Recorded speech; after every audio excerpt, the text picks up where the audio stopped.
గెలకు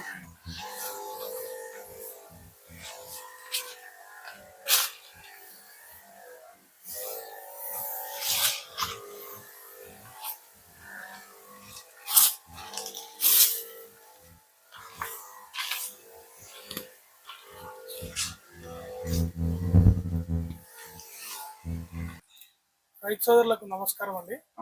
ఇప్పుడు మనము జంతులూరు దగ్గర శివన్న అని మన అరటి రైతు ఉన్నాడు, మంచి అరటి రైతు మనకి. సో ఆయన తోటలో ఉన్నాము. ఈరోజు మన జ్యోతిర్ కంపెనీ వారి స్ప్రేయర్ని మనం ఇక్కడ టెస్ట్ చేస్తున్నాము. సో ఈ జ్యోతిర్ కంపెనీ స్ప్రేయర్ గురించి మనం ఇక్కడ ఉన్న మన స్ప్రే చేసే అతన్ని అడుగుతాము, ఇది ఎట్లా ఉంది, ఏంటి, ఇది ఎలా పర్ఫామ్ చేస్తుందని. సో నమస్కారం శివన్న. నమస్కారం.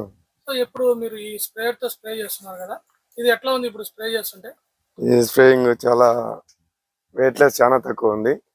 కొట్టడానికే బాగా సింపుల్ గా ఉంది. ఫోర్సింగ్ కూడా బాగా వస్తుంది. ఫోర్స్ బాగా వస్తుంది. దువ్వ మాదిరి బాగా తడుస్తుంది. బాగా తడుస్తుంది. రైతుకు మనకి అరటిలో చిప్స్ గానీ మైట్స్ గానీ గిల్ల మధ్యలో ఉంటాయి కాబట్టి గిల్ల బాగా తడుస్తుంది. మిగతా బ్యాటరీ లోకల్ బ్యాటరీ కంటే బాగానే దువ్వలాగా బాగా ఎక్కువ వస్తుంది. అందుకని రైతులకు మనము కొత్తది తీసుకురావాలని అదే పనిగా మనం తీసుకొని వచ్చినాం. బాగుంది సార్, గిల బాగా తడుస్తుంది. టోటల్ గిల్ల బాగా తడుస్తుంది. గిల్ల చూడండి, కాయ కూడా మనకి తడిచింది. ఇది లైవ్ లో మనం చూపిస్తున్నాము.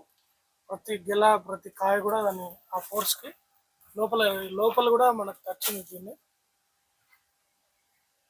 చిన్న ఈ గిల మీద పడడం కానీ చిన్న చిన్న నీటి బిందువులాగా బాగా తుంపర్లు